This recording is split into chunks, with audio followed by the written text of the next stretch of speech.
Hey guys, it's Chris at Highline Guitars. You're watching another one of my YouTube guitar building videos. As always, if you're new to the channel, welcome.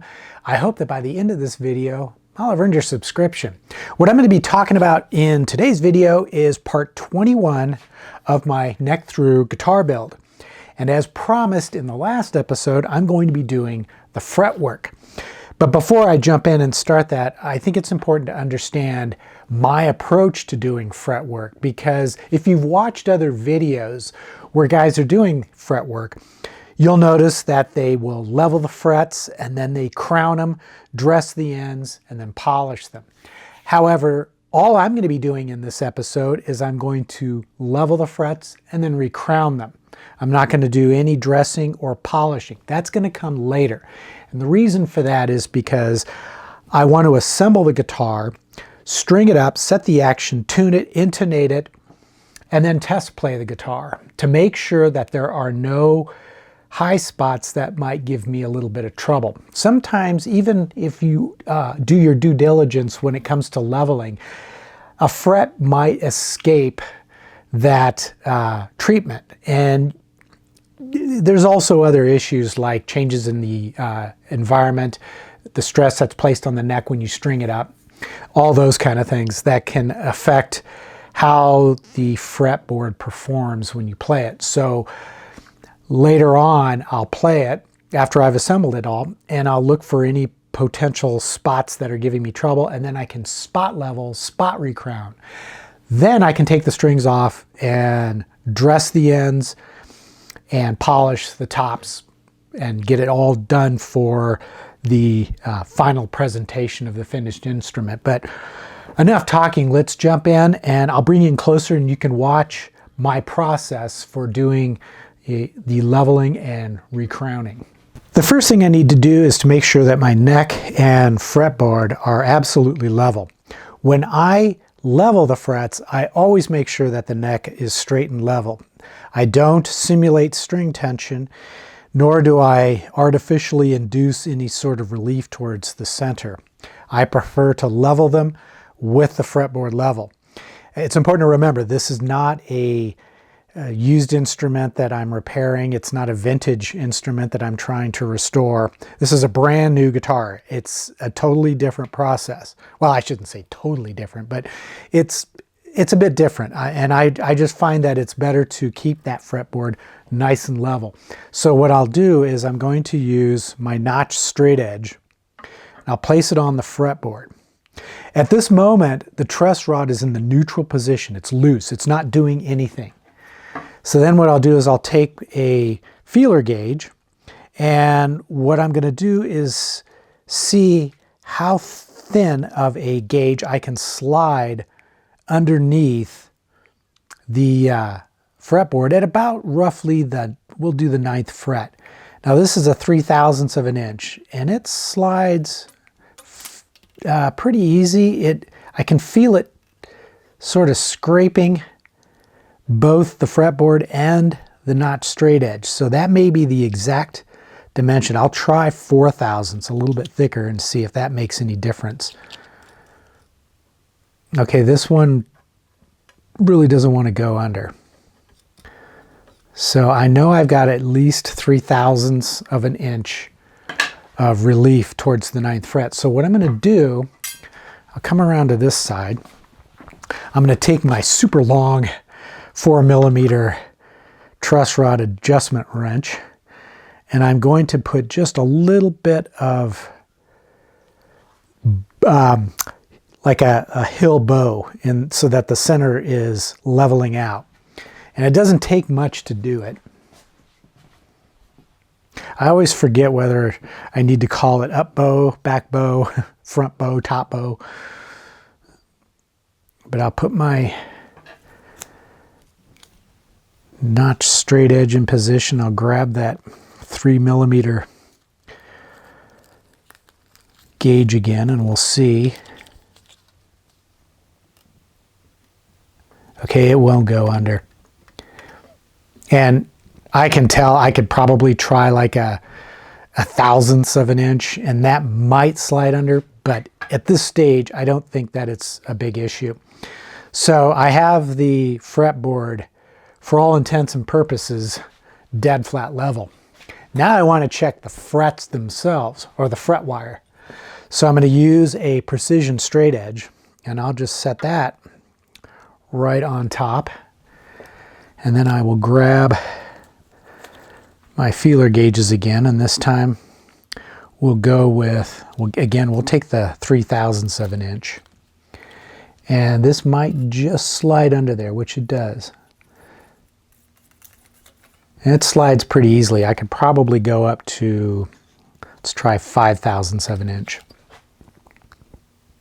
Okay, that doesn't, well, it just barely goes underneath it. So we'll say it's at 5/1000 of an inch. So there's, the frets are obviously not perfectly level. The fretboard is. So the question is, do I adjust the truss rod to level the fret wire, or do I just go with what I have for the fretboard? Since we're talking about really less than 5/1000 of an inch, I'm just going to go with making sure that the fretboard is level. If it was like 8/1000 of an inch off, then I would probably adjust the truss rod to level the frets, because if I didn't, when I go to level the frets, with it being that far off, I'm going to probably grind down like the first couple of frets and the last few frets way below what I want them to be. So at this stage, I think we're pretty safe to start leveling. So what I need to do now is mask off the fretboard.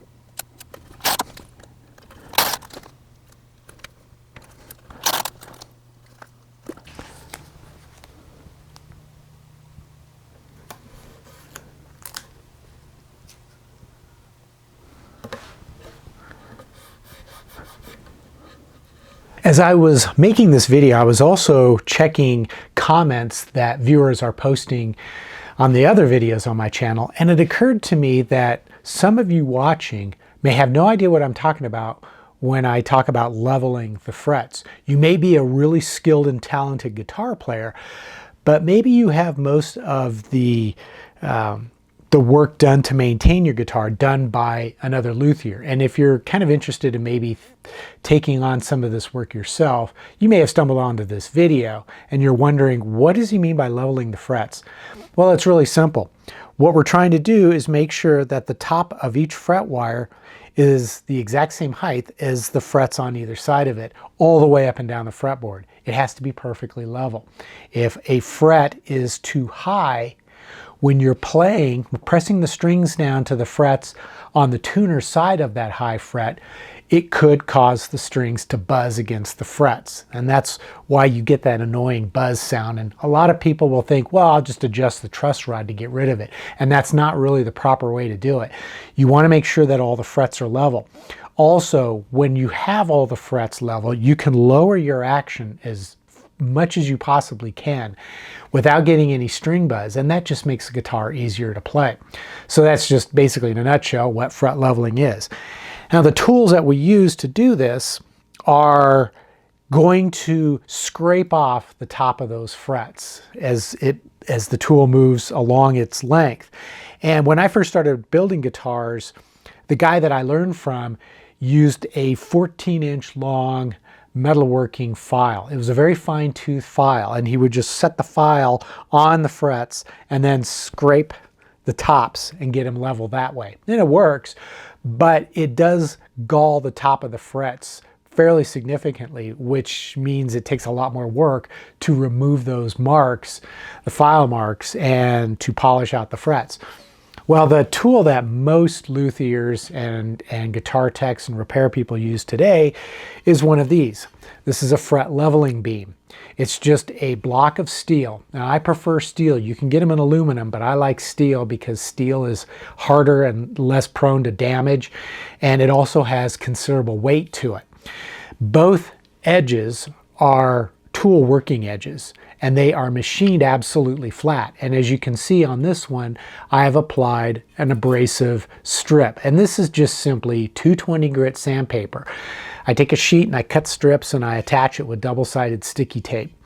Now I'm using 220 grit because these frets are stainless steel. If this guitar had nickel silver frets, I would use 320 grit because 320 grit is going to produce fewer scratches, which is a little easier on the softer nickel silver, so I don't have to work as hard to get the scratches out. Now, obviously, using 220 on stainless steel, I'm going to have slightly more severe scratches, but I have a pretty good technique for removing those, which I'll demonstrate in a future video when I polish the frets. So, what I'm going to do is I'm going to bring you in closer and show you the process of leveling these frets with my fret leveling beam. The first thing I'm going to do is I'm going to mark the top of the frets with a red Sharpie. Now you could use a black Sharpie if you wanted to. The color really isn't critical. However, I find that because of the way a fret reflects light, it typically looks black and white. So if you mark the top of the frets with a black Sharpie, it's easy to get confused as to what is the mark left by the Sharpie and what's actually being reflected off the ceiling. So I use a red Sharpie. For me, it's much easier to see. And I just simply mark the tops, just like this. And what this will do is it will allow me to gauge my progress as I'm running that leveling beam over the tops of the frets. As I wear off the red Sharpie, I know that that is where material is being removed. So logic would dictate that once I have removed all of the red Sharpie from the tops of all of the frets, then all of the frets should be level. So I'll just mark all of these. There. Now I can take my leveling beam and I'm just going to run it back and forth across the tops. And that's going to grind off the top of the frets to get them all level. Now, if I've done a really good job of making the fretboard radius and a really good job of pressing in the frets, it's not going to take much work to get all these frets nice and level. That's kind of a way to gauge your skill at installing frets. Now, the way that I use this tool is I try to run the tool back and forth so that the edge of the leveling beam is parallel to the center line. There might be a temptation to put the tool so that it lines up with the edge of the fretboard, but as you can see, a fretboard tapers, and if you do that, you end up creating a conical radius. In other words, it's going to be a little bit flatter at this end and a little more rounded at this end. And that's fine if you've got a conical fretboard, but this is not a conical fretboard. It's a consistent radius. So I want to make sure that my beam is going to stay parallel as I move across the surface from one side to the other. So here we go.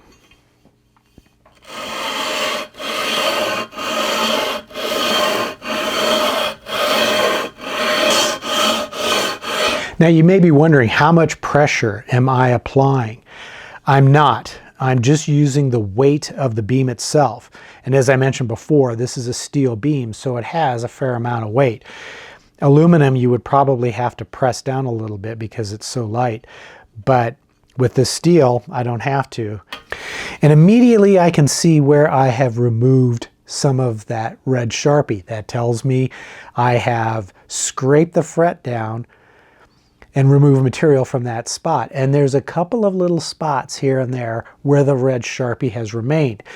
That would indicate that the fret wire is not a perfectly consistent radius. So think of it this way, wherever the Sharpie has been worn away by the abrasive, that's a level spot.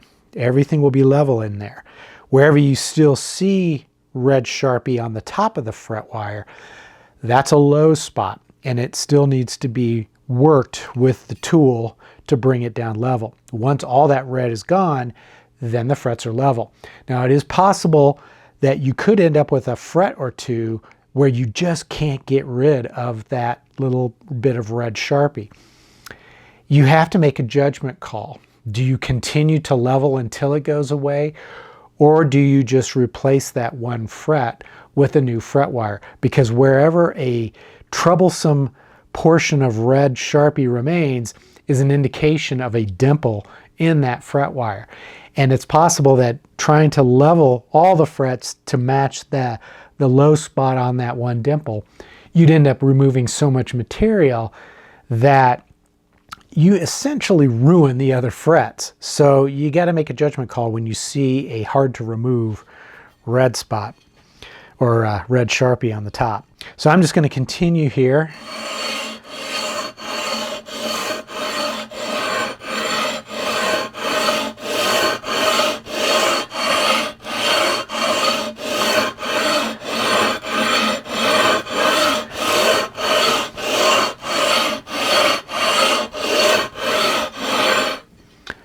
And at this stage, I see a little bit right here, a little bit up there, so we're almost done.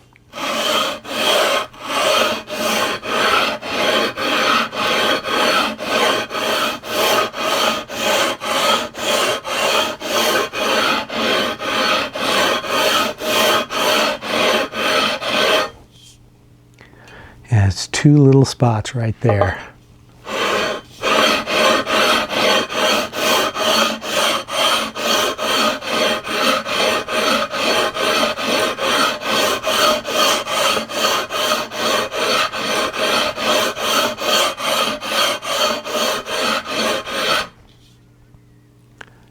Perfect. All the frets are now level. I also have a shorter beam. This one's 8 inches in length. This one, the one I was using, is 16 inches in length, but this one's 8 inches. And what I typically will use this for is to level the last, it's roughly 10 frets on the fretboard, from about the 15th fret up to the last fret, the 24th fret. And when I do that, I try to level it. I'll put some tape over the 13th fret, a couple of pieces of tape. And what that does is it angles the tool as I move it back and forth. And that grinds down the back, the end frets at a slightly downward angle. So each fret from the 15th fret on is slightly lower than the one before it. So you have kind of this downward ramp. That's called creating fret fall off. And what that does is it increases the amount of space between the top of the frets and the bottom of the string in this area as you play the guitar, because this is where the string is vibrating the most. So by doing that, you create that fall off, and you're less likely to have troublesome string buzz up in this area, which is fairly common. But I only do it if I absolutely have to. So I'll wait, and after the guitar has been assembled and strung up, intonated in the action set, I'll play it. And if I have any issues with string buzz up here, I'll create that fall off. But I don't do it just automatically. All right, so the next and actually final step for this video is I need to recrown the frets, because the tops are now ground slightly flat, and I want to recrown them before I string up and test the guitar, because leaving them in this condition, I'm not going to get an accurate picture of how the fretboard performs. Now, over the years, I've used a lot of different fret crowning tools. Fret crowning is a difficult skill, and it takes some patience and time to learn how to do it. I've had these, like this diamond Stumac tool. This is, I believe it's a Hosco fret crowning tool. This one has teeth on both sides. And then I've got these new Stumac diamond crowning tools. And these work really well. In fact, if you're a novice at this and have never crowned frets before, this is what I would recommend using. However, they're fairly expensive, as all Stumac tools are, but that's only because Stumac offers a lifetime, no questions asked warranty when your tools wear out. In fact, this tool, this was a diamond fret crowning tool that I bought years ago from Stumac. and the grit has worn off of it after years of crowning stainless steel frets. So I'm going to probably get a new one, and I won't have to pay anything for it. So that's why StewMac tools are so expensive. But in truth, the tool that I prefer to use when it comes to crowning files is a simple 3-corner file. And this is a Nicholson 3-corner file. I'll put a link to this file in the description below. However, to use this tool takes some practice and experience. However, you can't get, in my opinion, a better quality crown than you can with one of these tools. It has been modified. I took it to a bench grinder and ground off the corners to make them safe corners so that they won't dig into the fretboard wood as I'm doing the work. But I would recommend learning to use one of these, because this was $7, and I can't remember the cost of these offhand. I know it's north of $100 for each, so you might want to check out the cost of those and compare it to the cost of one of these.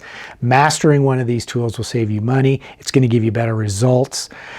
However, like I said, it does take practice. So what I would recommend you do is practice on either an old guitar, or you could just, you know, get a fretboard and press in some frets and just practice on that. It will take a little bit of time to learn, but it's not one of those things that you have to spend years and years as an apprentice under a master to learn how to use it. You can figure it out fairly quickly. So I'm going to reset the camera so that you get a better view of how I use this tool to recrown my leveled frets.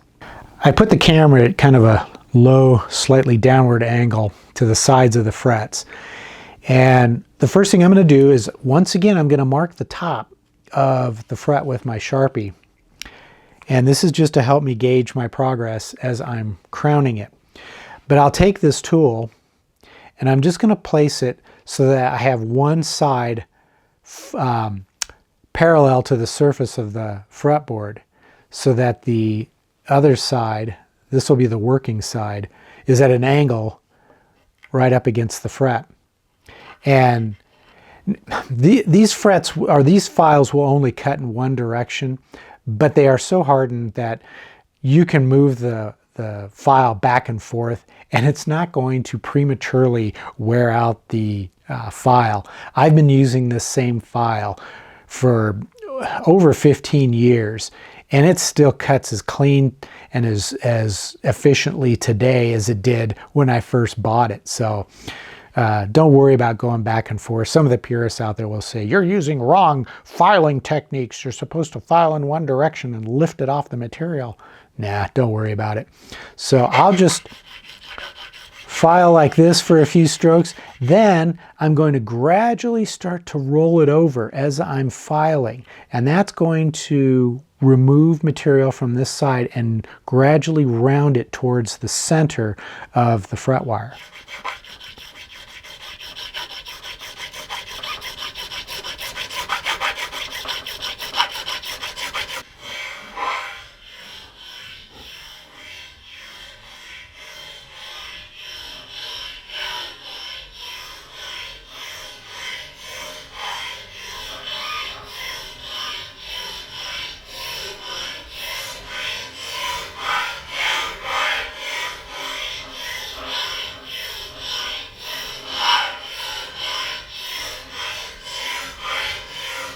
And you'll notice, and I'm not sure if you can see it on camera, I can see it looking straight down, but that red Sharpie line is getting thinner as I work. And then I can move to the other side and do the same thing.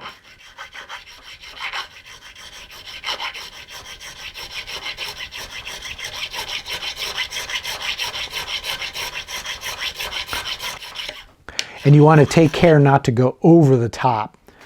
So right now I have just a very tiny thin line right along the center of the fret from one end to the other. So that fret is essentially crowned. Now I can move on to the next one. And even though there is a very slight line that's left in here, later on when I go to polish the frets, that will all disappear. So don't worry about it. So I'll mark the next one, and I will continue with the crowning process, moving all the way up the frets. And one thing you'll find is that using this 3-corner file doesn't take any more time than using one of these purpose-made diamond fret crowning tools. So for $7 to $8, this is the way to go. You'll notice that I only mark the top of the fret with the Sharpie that I'm about to recrown. I don't mark the tops of all the frets and then start recrowning.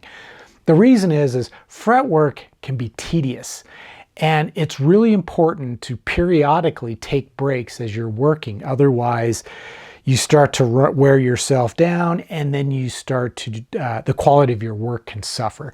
So what I'll do is, if I need to take a break, is I'll finish up a fret and then I'll mark the next one with the Sharpie, and then I'll walk away, take a break. I may not come back for a couple of hours, but when I do, I know exactly which fret I need to start working on because I've marked it, and then I'll just continue.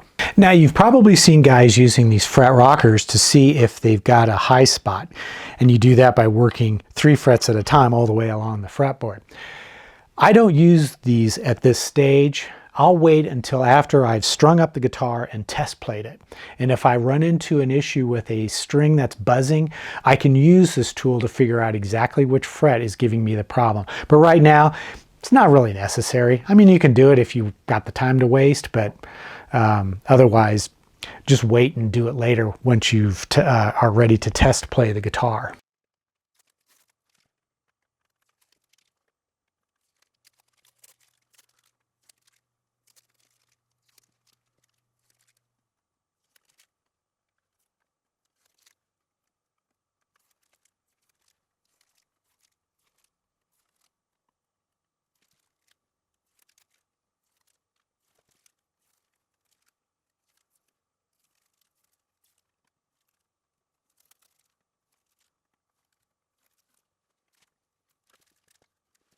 The frets have been leveled, recrowned, and I'm ready to proceed with the final assembly. However, that's going to happen in the next episode, which will be part 22. So I hope you've enjoyed this episode. If so, give it a thumbs up. And again, if you're new to the channel, welcome. I hope that I've earned your subscription.